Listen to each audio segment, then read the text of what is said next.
Hello everyone, welcome back to my YouTube channel. Today we are talking about the movie is Lift.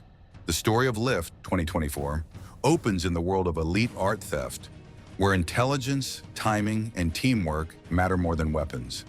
Cyrus Whitaker is introduced as a master thief, not the reckless kind, but a calculated professional who steals priceless art without violence.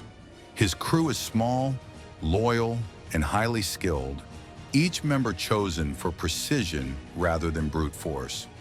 Cyrus believes stealing art is about balance. Take from the corrupt, leave no scars behind.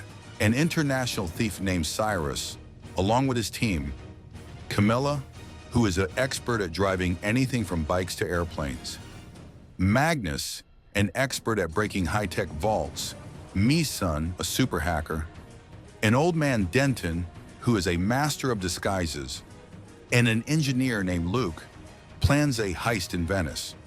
Their target is a nifty artist named N8, whose face has never been seen by anyone. And at the same time, they also try to steal Vincent van Gogh's self-portrait painting in London. Meanwhile, Interpol gets a hint that Cyrus is going to steal the painting at the ongoing auction in Venice. So to catch him red-handed, Agent Abby is already monitoring the place with her team, having set a trap. But Interpol doesn't know about the robbery in London. Meanwhile, in Venice, N8 appears in everyone wearing a mask. He had created the mask with the help of 442 cameras. With the help of that, N8 digitally creates an NFT in front of everyone within 30 seconds, inspired by Vincent van Gogh's self-portrait. People from London and Venice bid on it, but Cyrus buys the NFT with a bid of 160 crore rupees. Hearing his bid, Abby understands that he is the one who will steal the NFT because she knew that Cyrus didn't have that much money. Actually, they had just met a short time ago, but they didn't even know about each other's work until then, and they had spent a whole week together. But after the truth came out, Cyrus left Abby and went away. As soon as he buys the NFT, Cyrus signals Me-Sun. Then, Me-Sun triggers the security alarms at both auction locations, causing chaos. Take advantages of that, Magnus and Luke manage to steal Vincent van Gogh's self-portrait in London. Here, Cyrus, saying he will transfer the NFT money to N8, coaxes and deceives him with Me-Sun help and leaves with him. But Abby also chasing them by boat. But Me-Sun activates the man-made waterlock barrier and creates a wall trapping Abby so she can't follow them. They all take N8 to their yacht. There, N8 takes off his mask at Cyrus's command. Then Cyrus transfers the 160 crore to N8 for his NFT. After that, they all party with N8 all night. Actually, NFT is prepared with blockchain technology, and it cannot be copied in any way, because it's a digital art. Meanwhile, Abby, after watching the video recording, recognizes Denton as Cyrus's accomplice. The next morning, the news spreads throughout Venice that someone has kidnapped N8. Now, as soon as N8 himself learns about this, he realizes that he has been kidnapped. So Cyrus tells him that he is a thief and that his team has lifted an NFT for the first time. And to buy his NFT, they sold the stolen Vincent van Gogh self-portrait from London in the black market for a 160 crore rupees. On this, N8 asks them the reason for doing all this. So Cyrus explains to him that Leonardo da Vinci sold his Mona Lisa painting for 16 lakh rupees, and for 400 years, no one cared about this painting. But as soon as it was stolen, the price of this painting became around 7,000 crore rupees. And just for keeping it with you for one night, the price of your NFT is now around 730 crore rupees in the black market, due to which you will get 225 crore rupees and we will get 270 crore rupees. N8 is also happy to know all this. Meanwhile, Abby catches Denton, but Denton doesn't tell her anything about anyone, just keeps her entangled in his words. You didn't have the money you bid in the auction, which is why I can put you in jail for fraud. But just then, Cyrus sends a parcel to Abby. The parcel has a London address on it. It also had some photos of him and Abby. Abby understands that Cyrus is in London, so she takes Denton to the Interpol headquarters in London. There, Interpol's chief Huxley calls Abby and tells her that he wants to make a deal with Cyrus, but Abby refuses to do so. Then Huxley tells her about Lars, saying that he was once an honest banker, but started giving his money to terrorists, due to which the stock market would crash whenever the terrorists launched an attack, and he would make money through short selling. And this time, he has made a deal with the world's biggest hacker group, Leviathan. Hearing the name of this group, Abby says that this group can hack anything, even control water and cause floods. But they take their payments in gold. That's why Lars is going to give 4,100 crore rupees worth of gold to these hackers. So Abby asks him how he knows so much about this deal. Huxley then reveals that he picked up his man from jail and tortured him, and he told him everything. Lars is going to give the gold to the hackers in the next 17 days, and because it's his legal gold, they can't stop him. Now, even unwillingly, Abby finds herself at Cyrus's flat, looking for him. There, she tells Cyrus that Interpol arrested the buyer of Vincent van Gogh's painting, and he named Denton, Magnus, and Luke. Abby further explains, "But I've been ordered to make a deal with you." Cyrus then laughs and asks about the deal. Abby tells him that she needs to steal Lars's gold. Hearing his name, Cyrus tells Abby that Lars kills both the seller and the buyer of the deal. "That's why I'm not going to do this work." Then Abby tells him, "In return for this work, we will forgive all your crimes and all your companions. Otherwise, you and your team will have to spend your whole life in jail." To this, Cyrus says to him, "If anything goes wrong while stealing the gold, Interpol will wash their hands. But if you stay with us, they won't be able to do that. That's why if you come with us, we will do this work." Then Cyrus takes Abby to his team and tells them that she will work with them. However, his team refuses to work with her due to her being an Interpol agent. Then Cyrus tells everyone that the Interpol knows they committed the London theft, and if they don't want to go to jail, they will have to do this work. So they have to agree with him. Then Abby tells them the plan, that Lars will load his gold under high security on a passenger plane and send it to Zurich. We have to steal the gold in the air before it reaches Zurich. Hearing her words, everyone says that's impossible. Then Cyrus tells everyone that we have two options. Either we go to jail, or we steal Lars's gold and get our freedom without messing with him. Meanwhile, in Northern Ireland, Lars's men catch the man who gave their information to Interpol Chief Huxley.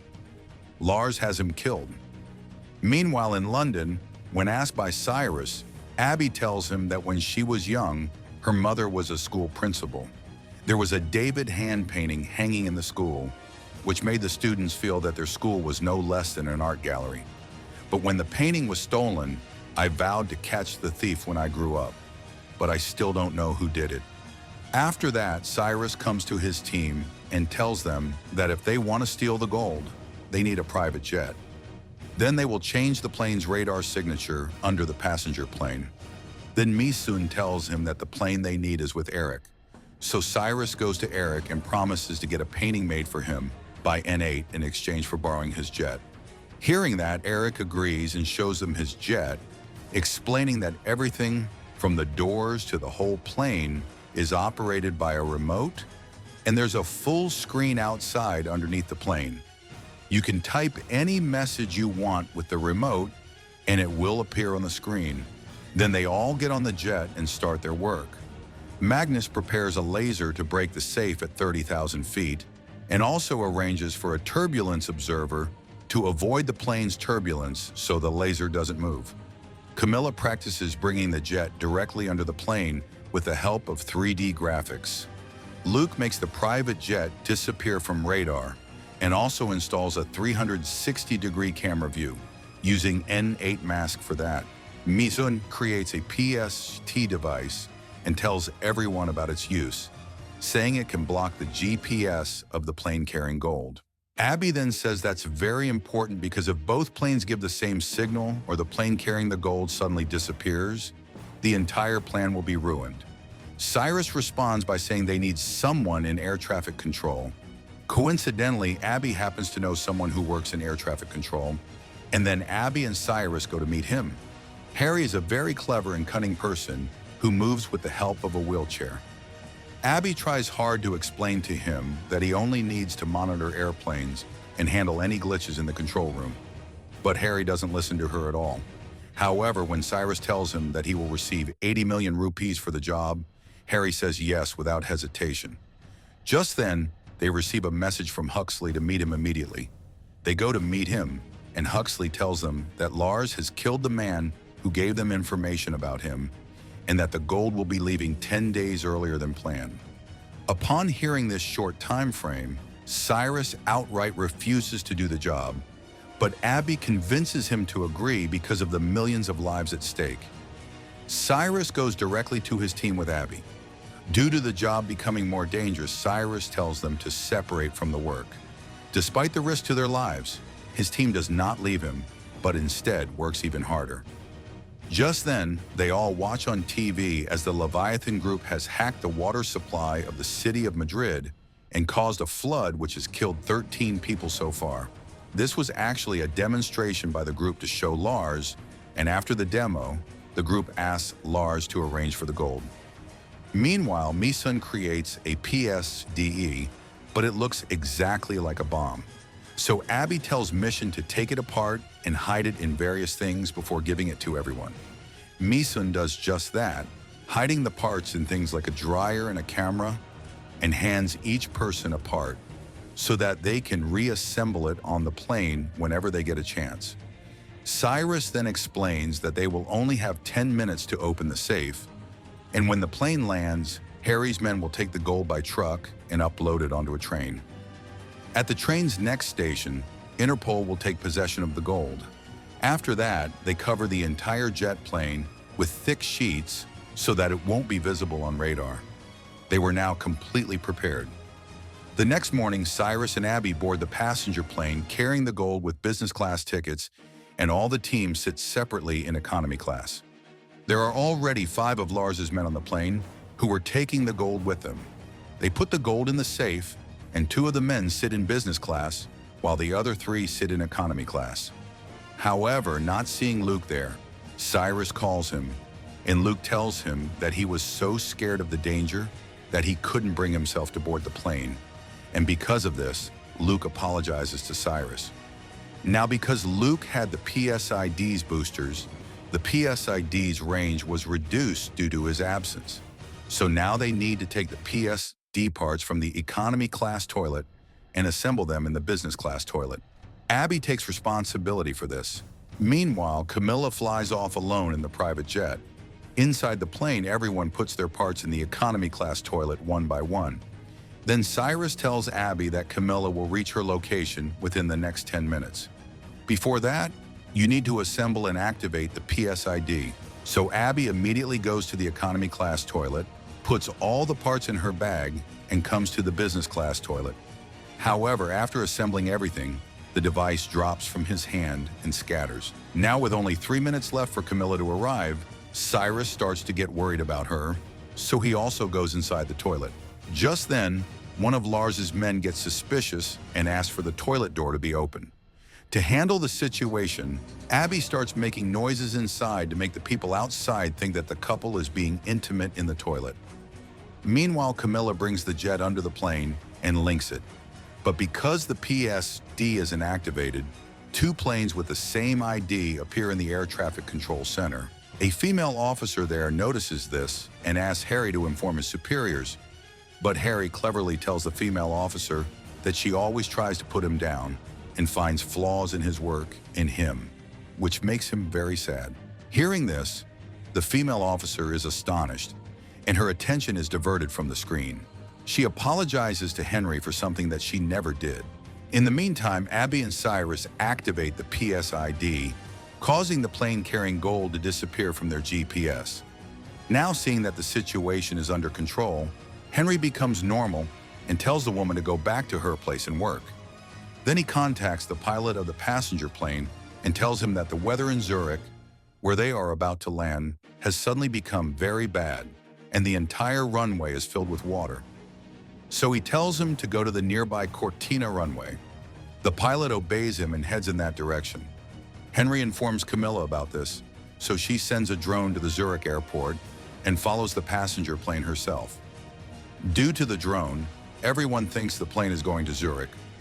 Meanwhile, as the pilot in the passenger plane announces that they will have to land at the Cortina runway due to unforeseen circumstances, Lars's men immediately stand up and assemble guns from their bags. At the same time, Magnus in the cargo area starts trying to open the safe. Lars's men force the air hostess to open the cockpit at gunpoint because they want the plane to land in Zurich at any cost. To stop Lars's men, Cyrus and Abby confront them. They both knock out Lars's men and rush towards the cargo area where Magnus is. Meanwhile, Magnus manages to open the safe. But the remaining 3 of Lars's men catch Cyrus and Abby and bring them into the cargo area themselves, saving the gold from being stolen. Here, the pilot manages to land the plane with great difficulty. Behind him, Camilla also lands her jet on the same runway. Just then, Lars calls his man and tells him that a drone has landed in Zurich instead of the plane. So the man tells Lars that some thieves tried to steal his gold. Lars tells him to bring those people alive in front of him with the gold. Now, because his men knew that the thieves' jet was not seen by anyone, Interpol would not be able to find them either. But due to the weight, Lars's man tells his partner to take Magnus away and kill him, and he takes his boss's gold and the people and leaves in their jet. Now, when Huxley gets the news about this whole incident, he tells his man to find that disappeared jet at any cost. Meanwhile, inside the jet, Camilla sees that if she moves the jet even a little, the outer layer will be removed, due to which Interpol will be able to track the jet. So she presses a button to signal, which Cyrus understands, and he immediately tells Abby to fasten his seatbelt. Camilla starts moving the jet erratically, due to which the layer on the jet starts to come off. Meanwhile, on the runway, Magnus manages to save himself. Here, due to the top layer of the jet coming off, Interpol gets the location of the jet, which is heading towards Lars's property in Tuscany. Now, because Huxley doesn't want the gold to fall into Lars's hands, even though he knows that their agent Abby is also in the jet, he still contacts NATO and tells them that Interpol has spotted an unknown jet plane and it could be a terrorist attack. As soon as NATO learns this, they immediately send 2 of their jets after the private jet. Upon reaching the private jet, they ask for its identification, but Lars's men prevent Camilla from answering. As a result, even after multiple requests for identification by NATO, there is no response. So they lock their missiles onto the private jet, but then Henry contacts the NATO pilots and tells them that there are civilians in the private jet, but despite that, Huxley still tells the pilots to fire the missiles. Before they could fire their missiles, Cyrus and Abby attack Lars's men, and Abby, with the help of the jet's remote, writes on the screen below that there are terrorists who have held civilians hostage inside the jet plane. Due to the presence of civilians, NATO stops the attack and leaves. At the same time, inside the cockpit, Camilla gives the plane a jerk to escape the man, due to which that man's head hits the front and he becomes unconscious. But in all this, Camilla breaks her hand. Meanwhile, Abby opens the plane's door with the remote, due to which Lars's man is pulled out of the jet due to the air pressure, and she immediately closes the door. At the same time, the people of the Leviathan group reach Lars to collect their gold. They also threaten Lars that if they don't get their gold, they will empty all his bank accounts no matter which country they are in. Just then, the hydraulic pump of the jet plane stops working due to a sheet colliding with it, causing the jet to tilt to one side. So the 3 of them try to control the jet. Just then, they see that they have entered Lars's state, and out of necessity, they have to land the jet with great difficulty on the way to Lars's villa. But the jet crashes completely, and as soon as the jet gate opens, the gold is the first thing to fall out. Abby and Cyrus end up delivering the gold to the man they were trying to save it from. Just then, Lars puts them all at gunpoint and asks them who they are. Then the member of the Leviathan group tells Lars that one of them is from Interpol, so they will not be making a deal right now, and starts to back off. But then Lars shoots her in the leg. Even after getting shot, she flatly refuses to make a deal, so Lars shoots her in the head, Now Cyrus knew that Lars would kill the Interpol agent first, so to save Abby, he tells them that he is the Interpol agent, and the others are civilians who were held hostage by their own people. Now, just as Lars was about to shoot Cyrus, the local police arrive there, but Lars cleverly tells the police that these people have entered my house and killed people. So the police point their guns at Cyrus and all his people.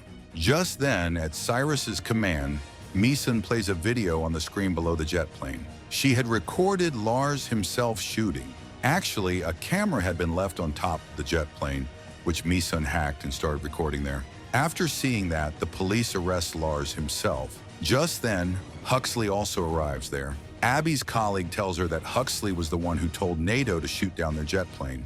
So Abby gets angry and punches Huxley and leaves the Interpol job and comes back to Cyrus. Cyrus takes her and Camilla and leaves the place. A week later, Cyrus confesses that he loves Abby and doesn't want to lose her again.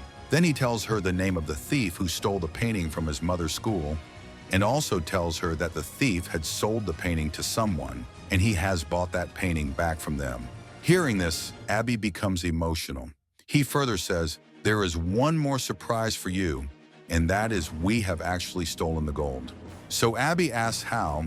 Then he tells her that at the same time we went to meet Harry, Magnus had coated many bricks with gold, and we had put that container on the passenger plane. And just when we were fighting with those people on the plane, Magnus had replaced the container and thrown the real gold out of the plane, and Luke did not betray us. His job was to get the gold safely down, due to which Huxley got nothing. Hearing this, Abby smiles. Then they both meet the entire team. There, Cyrus makes Abby press a button, due to which their container of gold comes out of the water and welcomes her to his team. With this, the unique story of stealing the gold ends here.